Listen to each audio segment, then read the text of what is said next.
expected to make it. So Logical Raptors fanatic. shoot trying to miss. Like every shot Logical Raptors fanatic. try to make it. So I was not surprised. A fun guy. Obviously Logical Raptors fanatic. love the game of basketball. I mean, it's just more questions you have to ask me in order for me to tell you about. Logical Raptors fanatic. I just can't give you a whole spiel. I don't even know where you're sitting at.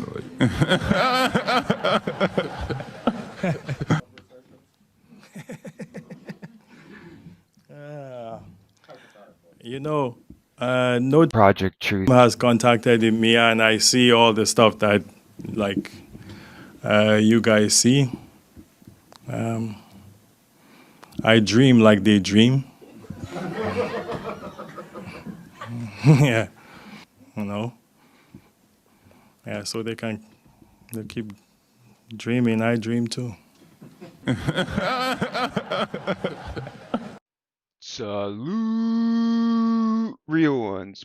Project Truth always. Mike G back here with Logical Raptors fanatic, and we have a good one today. I think it's going to be a really interesting one to dive into and get more familiar with the mechanics, with the buyout market and whatnot, and rest of season contracts and the sort of value you can get from this type of contract and what Masai has kind of done because we did see we needed a couple things at trade deadline. We needed a center, got Pirtle, needed some more shooting.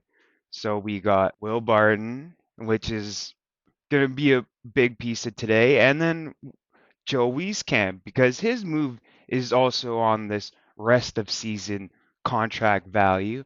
And I'm going to look into it a little bit more. I've discovered a couple different things about Weiskamp and Will Barton we'll get into, and we're going to talk about the contract value and figure out what exactly happened with the end of season roster and our final moves coming into this final period that we're in now. So strap back, enjoy. This one's going to be a good one. So obviously there's a lot of stuff on this page, but I want to come into here right now first and talk on this because it's important. Project Truth always, right?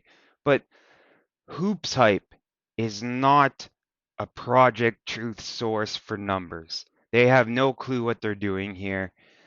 I realized, well, after all said and done, when I started doing research for this video, and I went back to my old screen clips of the salary before Camp and before Will Barton, I want to show the change in the salary by laying out the table, right?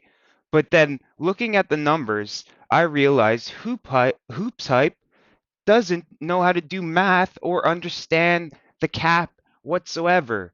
Whoever's doing their page, obviously, it's just a rush to be first, right?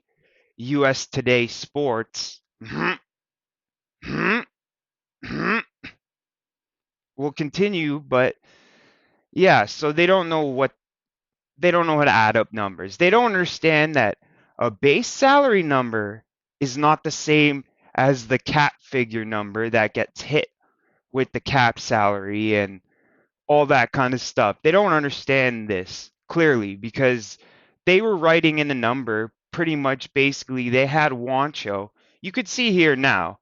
I'll dive a little bit deep into it, but you could see how his base salary is 2 million and about 300,000 and change, right? But his cap hit is under 2 million. And there's reasons for it, but ultimately Hoops Hype had this number as they added up to this number. So we actually had more cap room in this year's cap than I said previously in my Raptors extension series, and I'm sorry.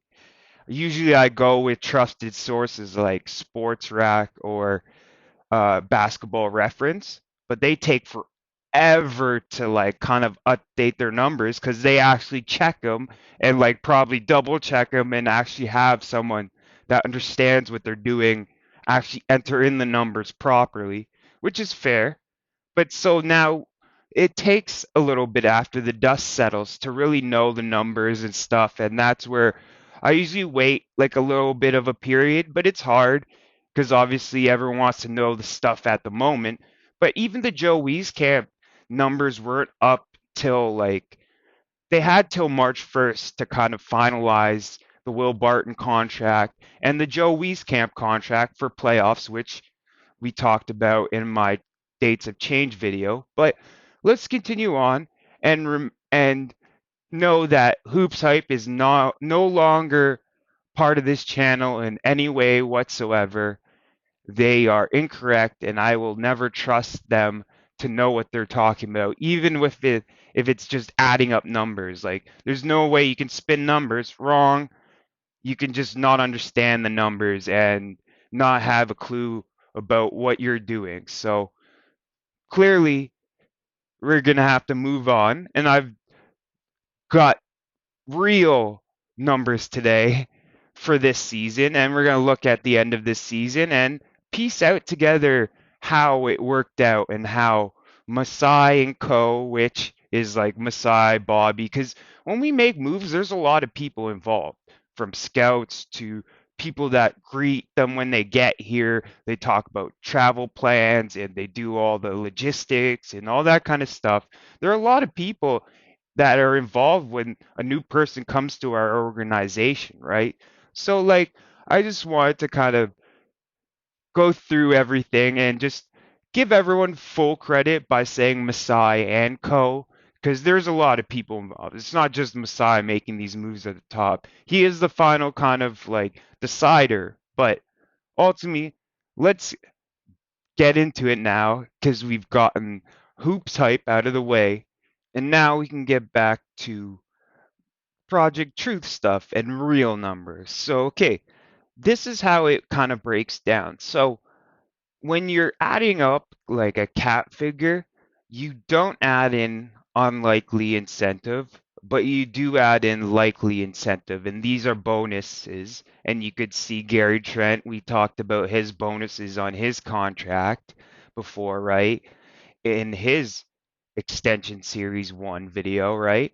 And we talked on Thad's extent or bonus in our players in flux video, right? So we've understood that part, so we can continue on. But you could see how his cap hit is 8 million and not the 8.5 million. But if he gets that, we still need room for that. So you're gonna see that we still need like a little bit of room plus what we spent on our new guys. But let's go into where Wancho's contract is interesting, where he gets paid a little bit more than his cap hit, which is actually quite low in a sense.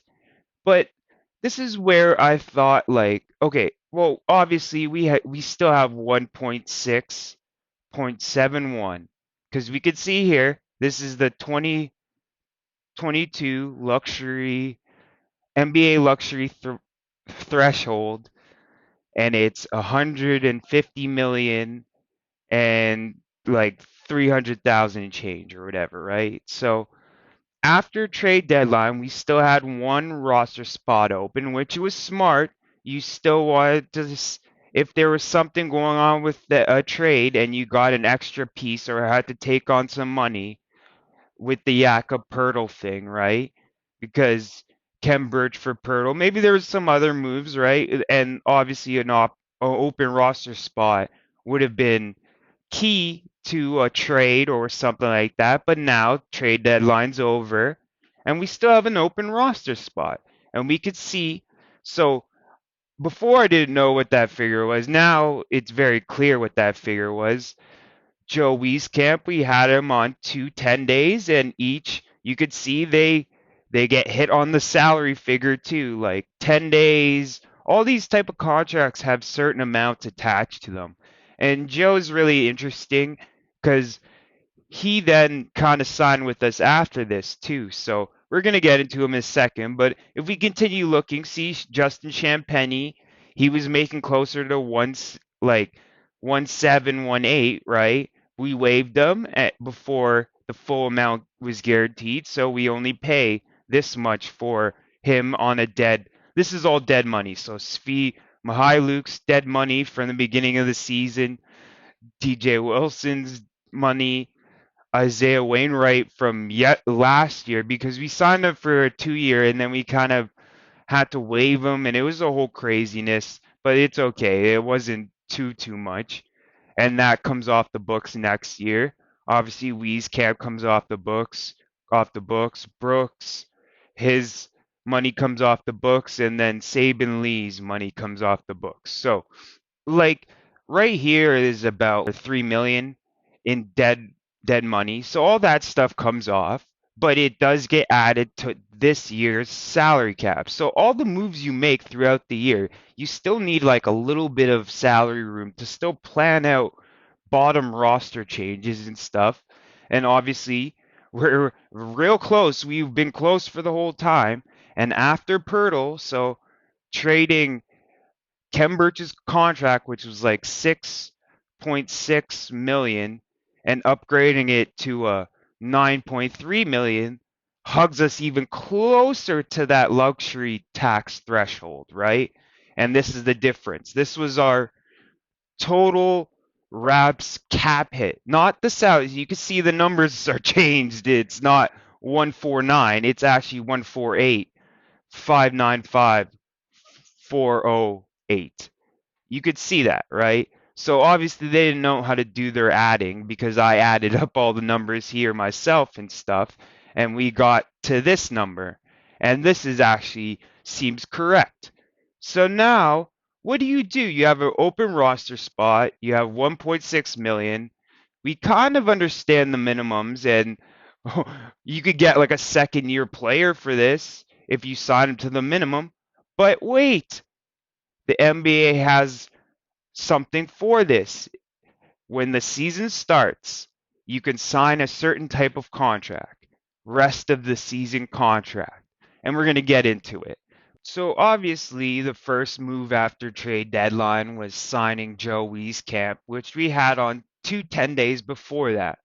But now let's look at his contract, because now the numbers have updated, and even the rushers at Hoops Hype, they didn't even know the numbers, because they would have rushed them out and added them up really quickly and not made any sense with them too. So obviously the numbers came out now. We could see that next year we have next year's number, and it isn't what I did say before at 1.7 whatever million, which we saw the minimums.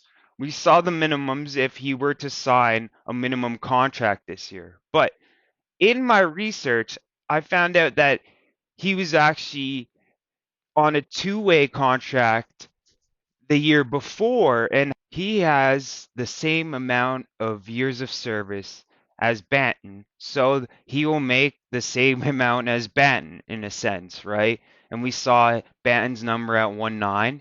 But even in all that, Malachi's 3.8 million and whatever is still about the same amount as both through or like 2 year plus service contract guys. So he was the same draft as Ben and knowledgeable one G or Van Hu or Yata. They were in my live stream, and they were mentioning that we want to draft Joe Wieskamp before Ben. And maybe it could have been Ben and Joe Wieskamp with Scotty as that kind of draft class. That I think that would have been special. Joe's really showing stuff down in the 905. They're really on a roll. A lot of great looking stuff going on with them. And Joe's fitting in with Doughton, and he's another big piece for next year. So I was definitely still eyeing Joe Wieskamp as a piece for next year, as one of the guys to kind of fill the shoes of some of the other guys that we might let go, right? But let's get into his contract a little bit more. And see, you could see here, we could zoom in. signed using rest of season / minimum. So at any time you could sign a player to a minimum, but you can only have like what, 6 minimums on the roster at once. So waiving Champagne's kind of minimum opened up an ability to sign Joe Weiskamp on this minimum. And technically, rest of the season, we'll get into it right now here. So the definition of rest of the season contract is at any time after the first day of the season, a player can sign this type of contract. Their pay is determined by the amount of time remaining in the season when they sign.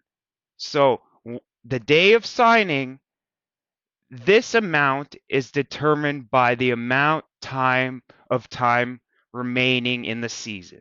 So how many games, how many practice, how many NBA days left in the season determines how much of, well, we'll get into the second part, but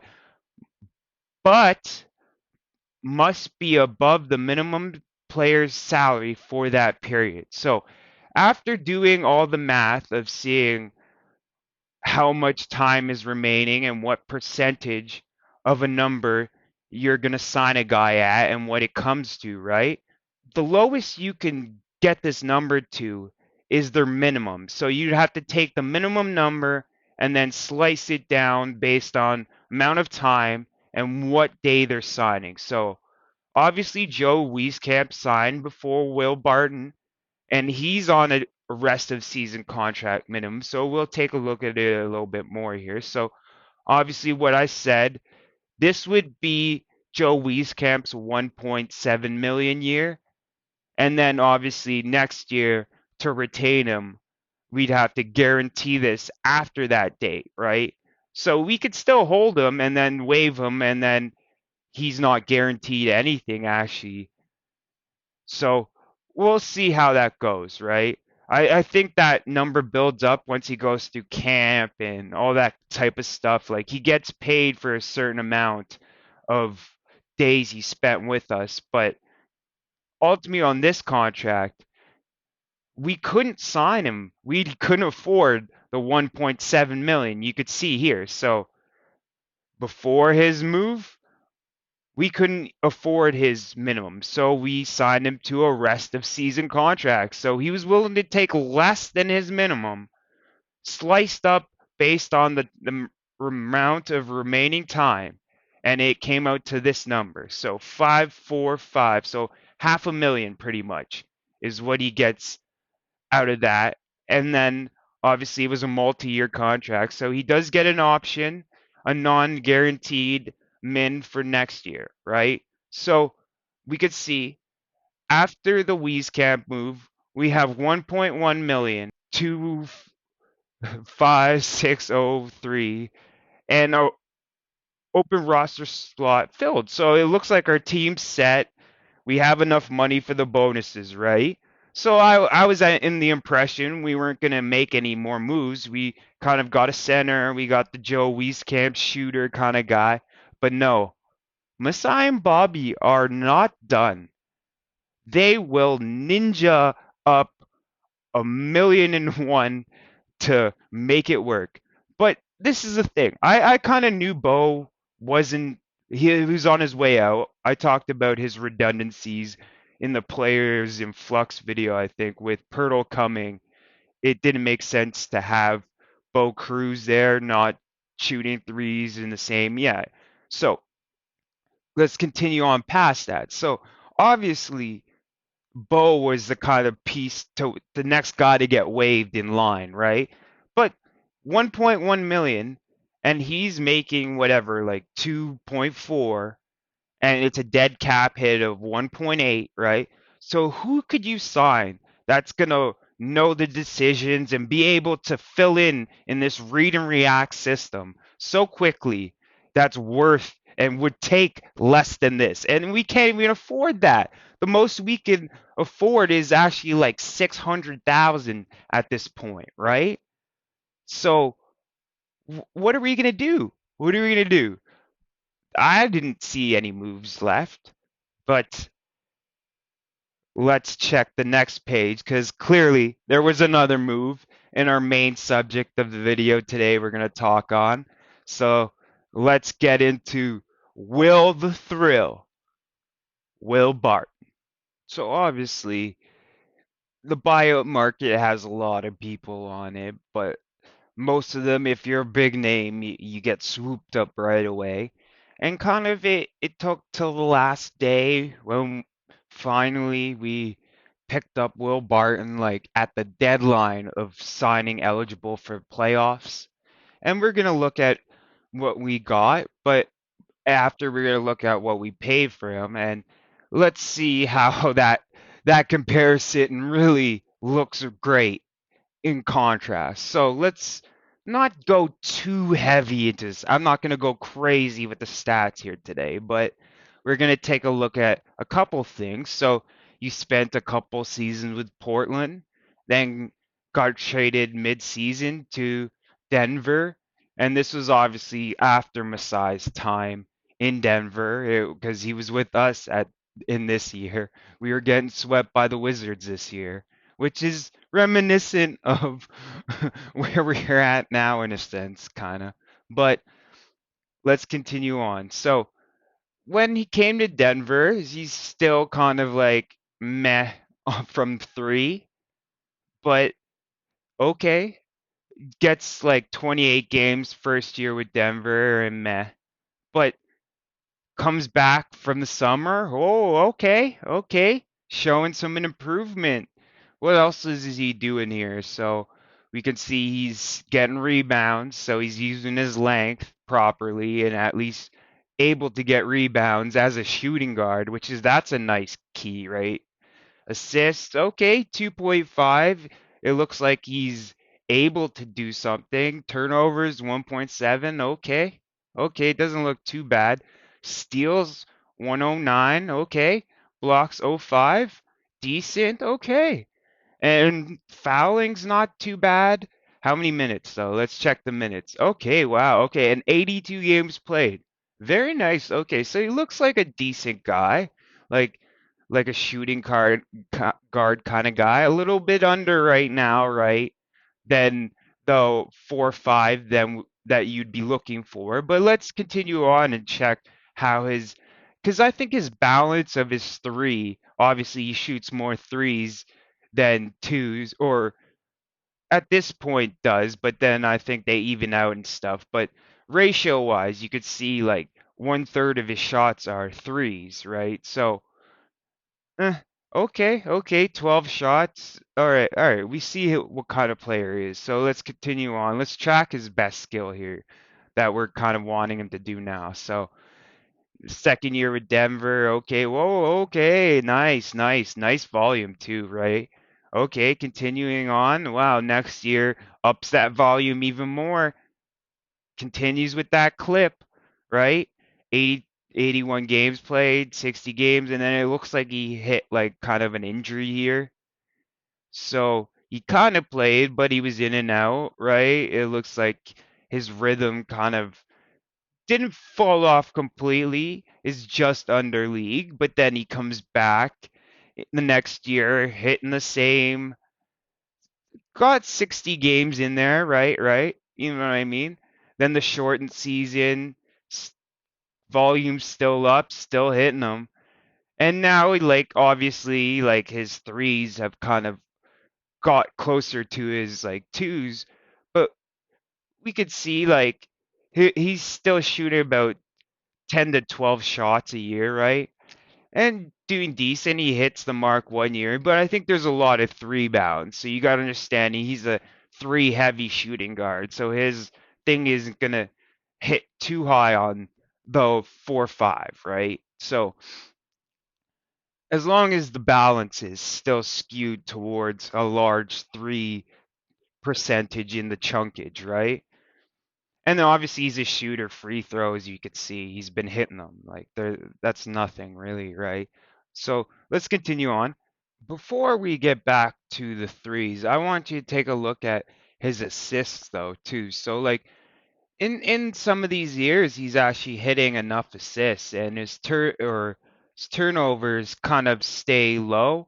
but his assists are climbing and doing a whole bunch of different stuff, right? So we can see that he's able to shoot threes and he can make assists and rebound the ball because that's pretty decent for a shooting guard. Like that amount of rebounds, that's decent. That shows that he's willing to go in there and try to get rebounds. Steals, we can see fairly consistent over this period. Blocks, similar, right? Turtle, yeah. Fouls, some years it hits two, but it's fairly steady, right? And then points, obviously, the 1 year, and then obviously we'll get back to his three ball, and this is actually like the COVID year, so obviously less games. But okay, so he hit that shooting guard mark again, right? So oh, nice. Okay, 375 on 5 attempts. That's decent for volume. That's really nice. He's definitely hitting his threes nice, right? Two is probably this more midi and stuff, right? Okay, the balance is still heavily skewed towards three, but because his three's so good now, it's kind of pushed up his normal kind of average, right? So free throws, good. All right, yeah, yeah. Assists, all right, all right.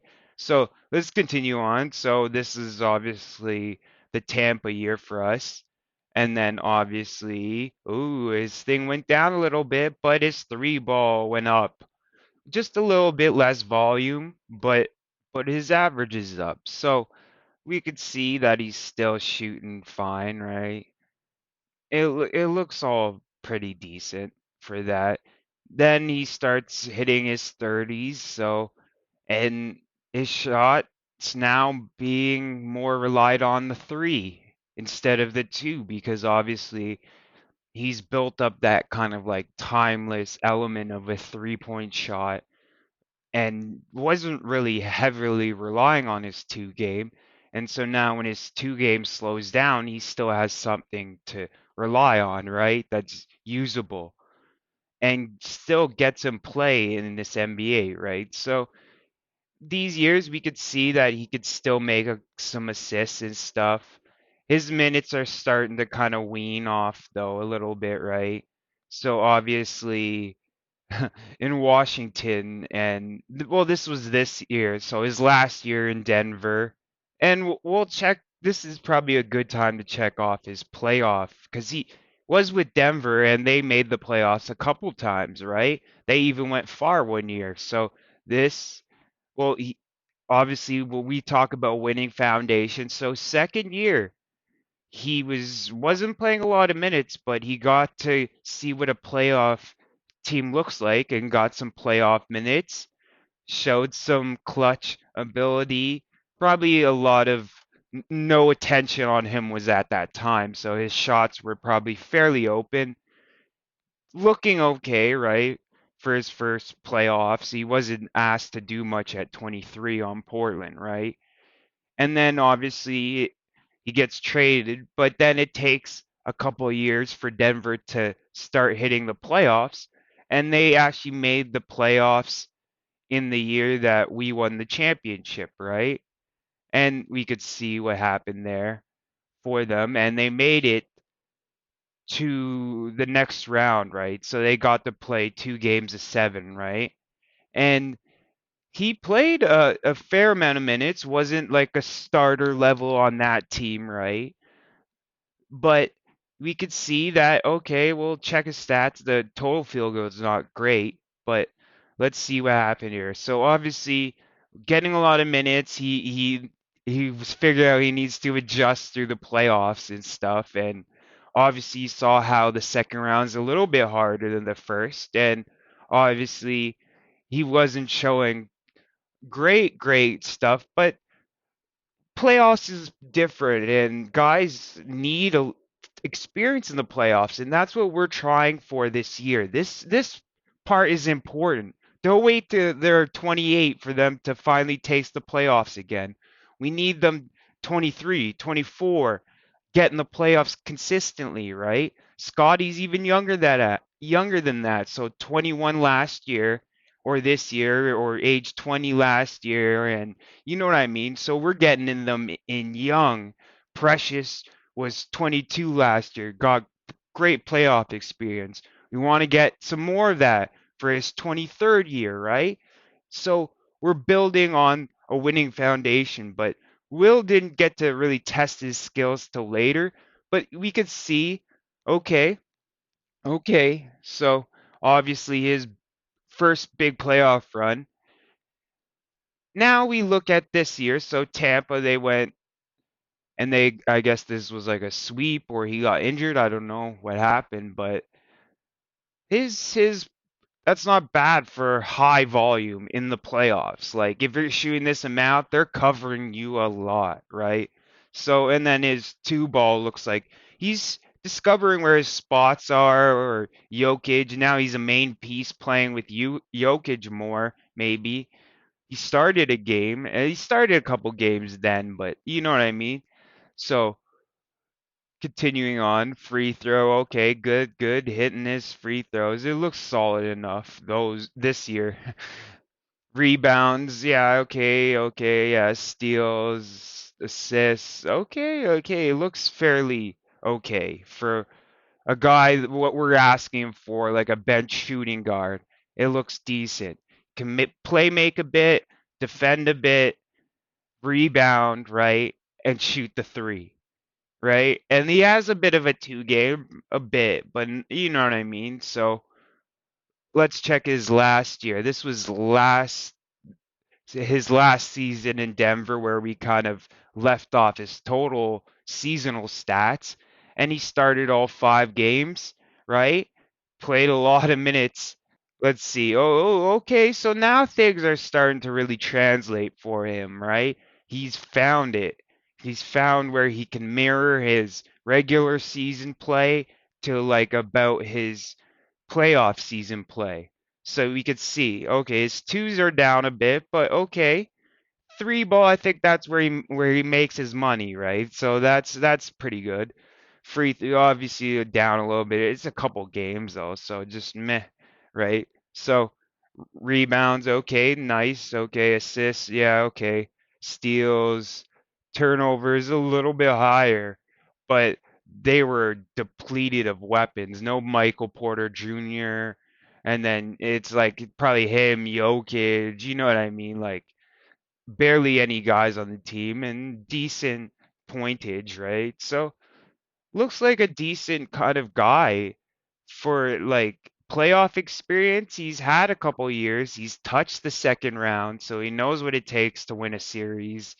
But he wasn't really truly part of that. But he's going to be on our bench and he can hit his threes and he can play make a bit, right? So let's continue on. So obviously, this is this year. And Denver traded him to Washington in that KCP trade, right? So KCP, Monte Morris, I think, and a first or whatever.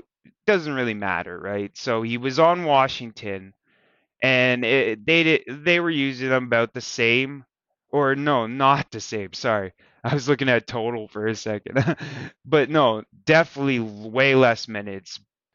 Didn't start any games, right? On the bench. His three ball's still decent, right? Two ball, yeah, he's starting to slow down a bit. Okay. Free throws are solid.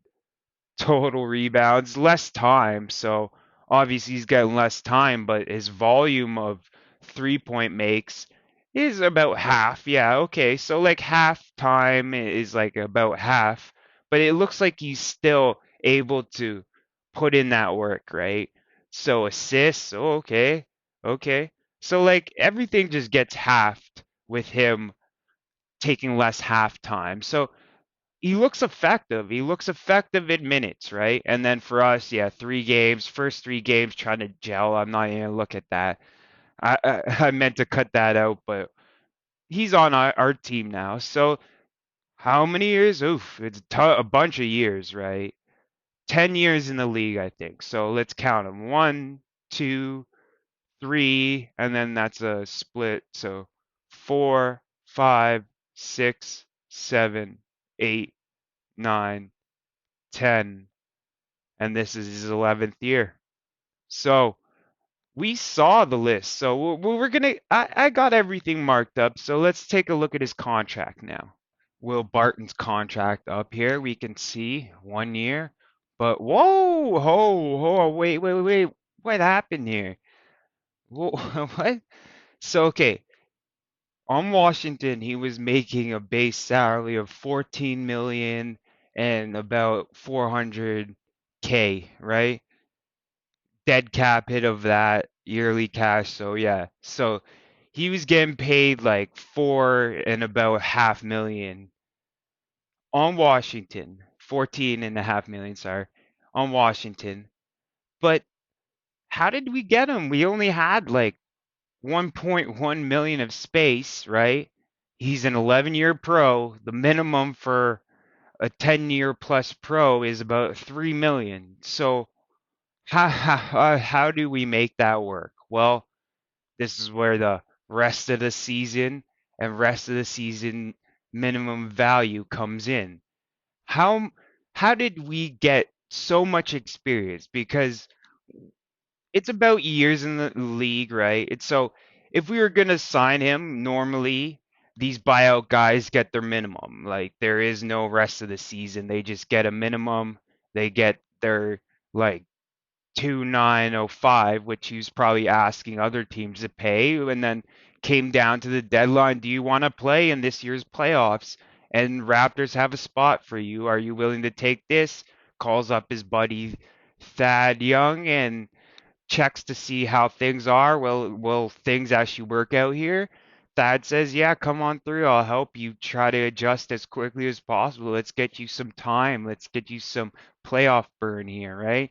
We're still aiming for the playoffs. Obviously, securing a playoff berth is getting a little bit harder, but we're gonna continue to push. And if we have to play in through the play in, we want to get that seventh or eighth seed, so we get two tries at the playoffs. And I think that do or die game atmosphere will really even pay dividends in experience, even if we end up having to stay lower in the lottery or whatever. So it all works out in our favor either way. So ultimately, I think getting him, let's look at his contract, obviously. So rest of the season, it's like a prorated contract based on time left. And so he gets a base salary of 684,712, but it's only a cap hit of 432,642. And I think this is something to do with 1 year contracts and like or veterans and all that kind of stuff where you can kind of shade the cap hit a bit and give them more at signing, or it's like a signing bonus or something like that. Who knows at this moment, but I'll figure it out for you guys. Don't worry. But we could see that obviously we took this number 3 million and cut it down to like 1/5 pretty much or whatever, right? And that's his base salary, but cap hit is 432. So what does that do to this number now, right? So obviously we got 11-year pro on like this is like chump change in a sense. Like freaking Weiskamp is getting paid more than that to be on our team at the moment, and they were signed like a week apart in a sense. So you got to understand like how much of a pay cut Will Barton is taking to come play with us. And I respect that. Like maybe it's his position in the league, like he needs to continue to show he's valuable, or the man just wants to play ball and loves ball and likes our situation here, likes his buddy Thad and Otto that he knows, right? So maybe it's just like he wants to come and be part of a good team for the rest of the year and play some ball because he loves the game of ball. And I think that he's one of those guys that puts in that work. And it'll be good for our veterans or our younger guys to have him as like a veteran around, a little bit of shooting tips and stuff. Have him like input his little stuff. I didn't go hard mold on him because obviously we're not looking at him in any way whatsoever like that. But maybe it's a tryout for next year too. We could see depending how the roster shakes out. We don't know if there's going to be a sign-in trade or what's going to happen, right? We have options to keep our core. I showed them, right? But we also have options for trade and to do a whole bunch of other things if Masai and Bobby feel they need to pivot. They've shown the ability to pivot one of the greatest pivots in the history of the league, trading DeMar DeRozan for Kawhi, which obviously worked out, and the timeline was closing for that team, and now we have to kind of rebuild up. But we're not at that point yet. We haven't exhausted all our options with this core, and I feel that there is still more. There's a next level to this that they can get to with more experience and more gelling. So we'll see how Masai feels about that this summer. But let's take a look at how our final roster shakes down with the Will Barton money added in, and let's get the final tally for this year. So here we have all the numbers all shown up. So this side is dead cap, right? And these are our players in, well, the finalized roster of 2020 or 2022, 2023, right? So we got Siakam, Van Vliet, Gary Trent, OG Anunoby, Chris Boucher, Jakob Pertl, Thaddeus Young, Scotty Barnes, Otto Porter Jr., which is out for the season, Precious Achua, Malachi Flynn, Delano Banton, Christian Coloco, Joe Weiskamp, and Will Barton, all eligible for playoffs because they were all signed before March 1st. Jeff Downton and Ron Harper Jr. on the two ways. Unfortunately, two ways don't get to participate in the playoffs.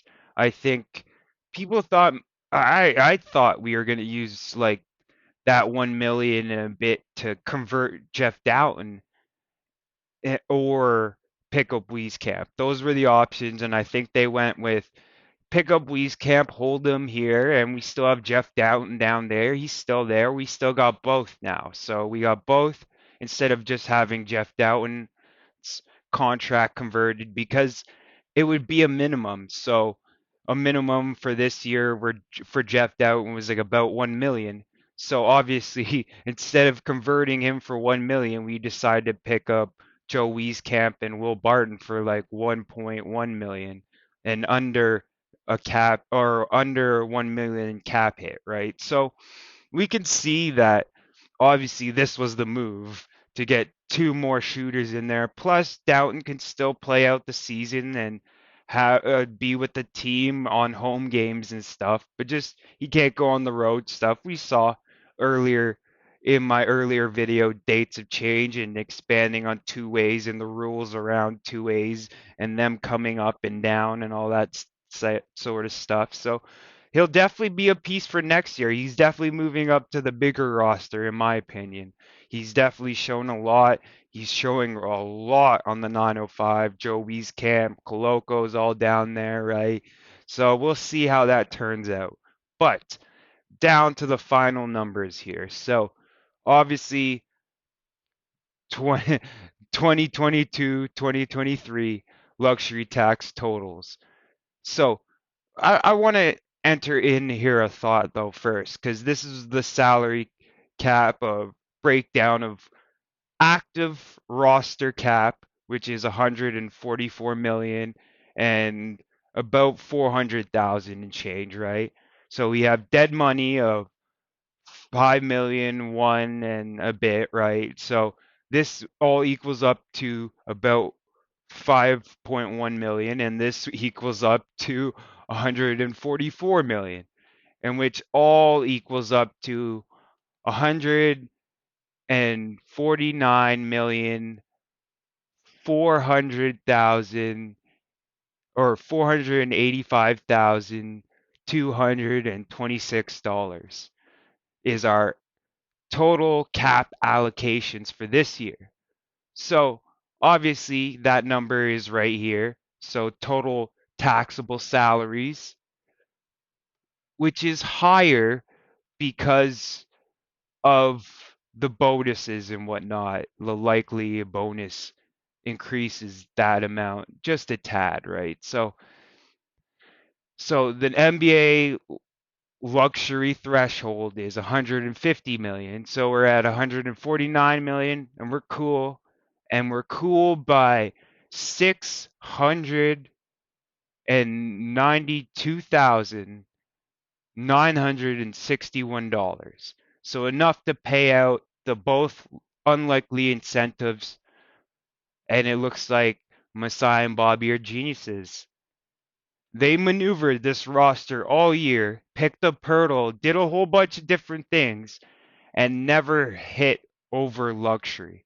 And this is an interesting thing here where I want to talk about the rules a little bit for a second here. So the Raptors are currently over the league salary cap. See, salary cap is a different thing than the luxury cap or luxury tax threshold. Yeah, I just call it a luxury cap or lux space, as you could see before, right? So this means cap holds and exceptions are not included in the total cap allocation. So when you're under the first number, so if you have the rights, bird rights are usually have a cap hold attached to them, right? So if you go in the summer, let's say you're over the first number, right? But not re-signing your guy puts you under that number. So technically he's in a flux in free agency. So what happens is it stops you from signing another guy and then using bird rights to go over the salary cap. And it's all managed by using a cap hold mechanism where it says if you're going to hold his bird rights, you need to hold a certain amount of money allocated to where you're going to sign him.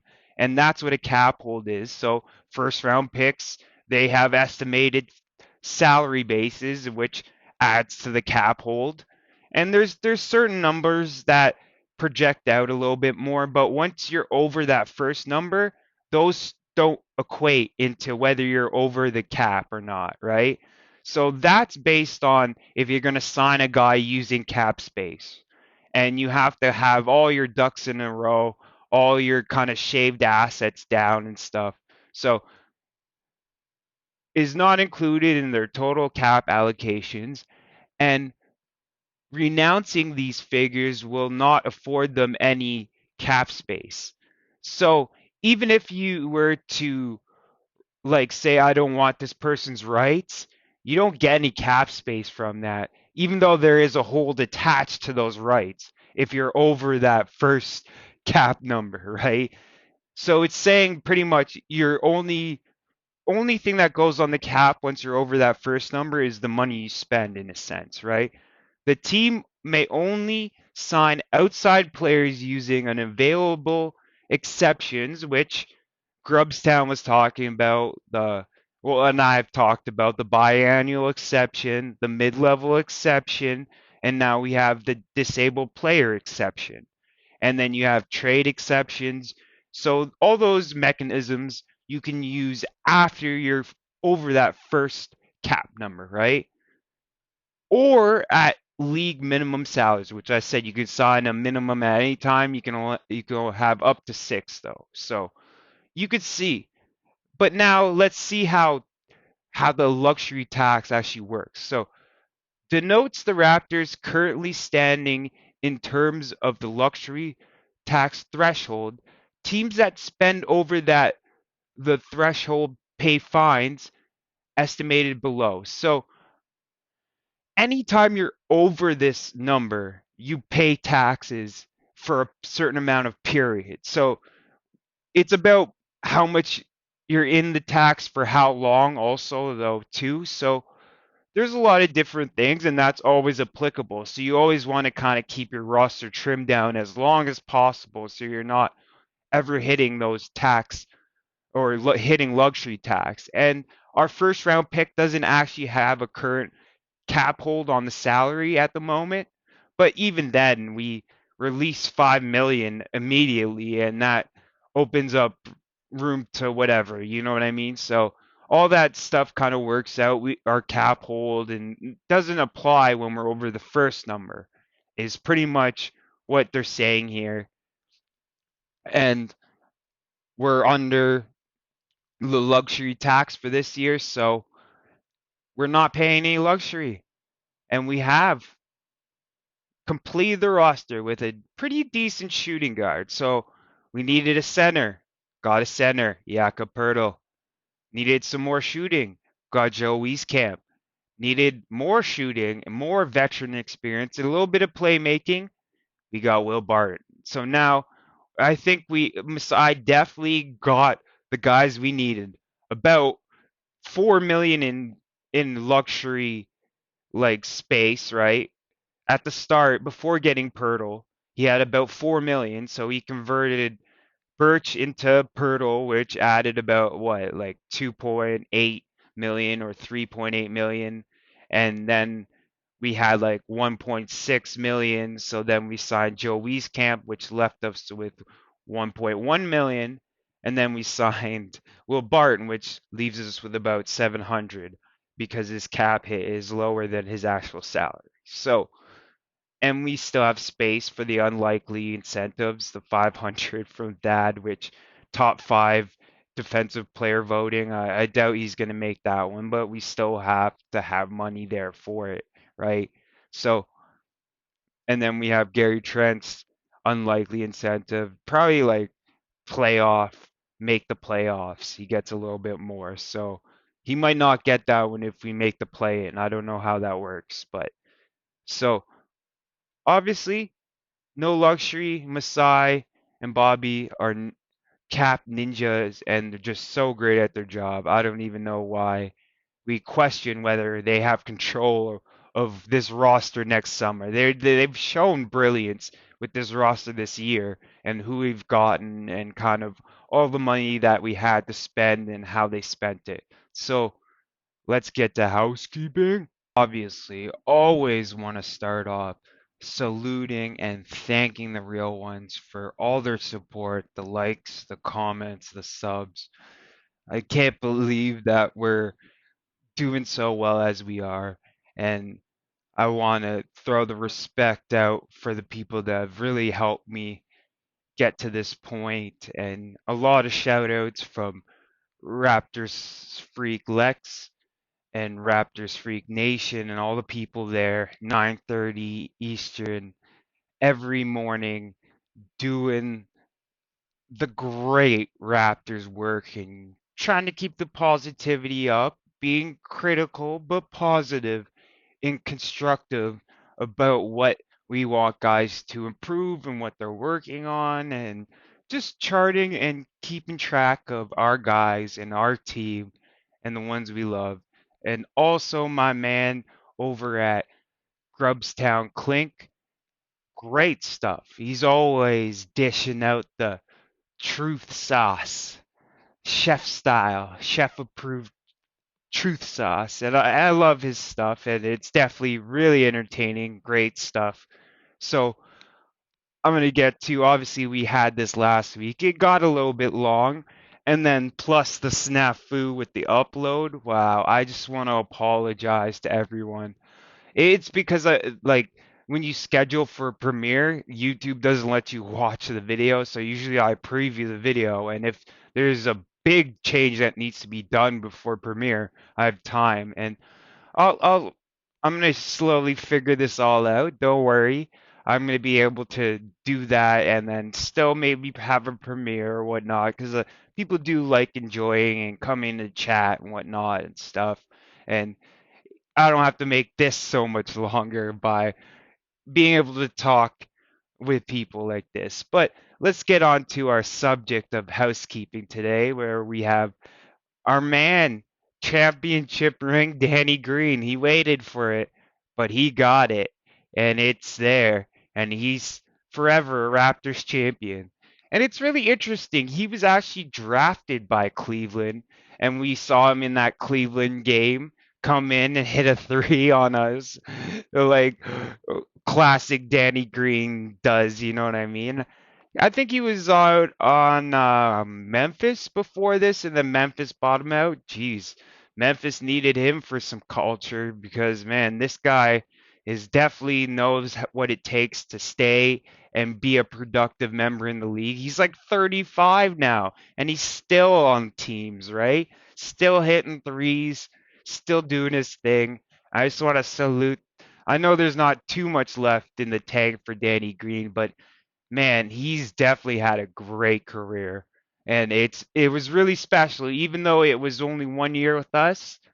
It's been really special watching him after those couple of years and just knowing him as a person, the Green Ranger, and his show comes back to film in Toronto every so often. You know what I mean? His podcast and stuff.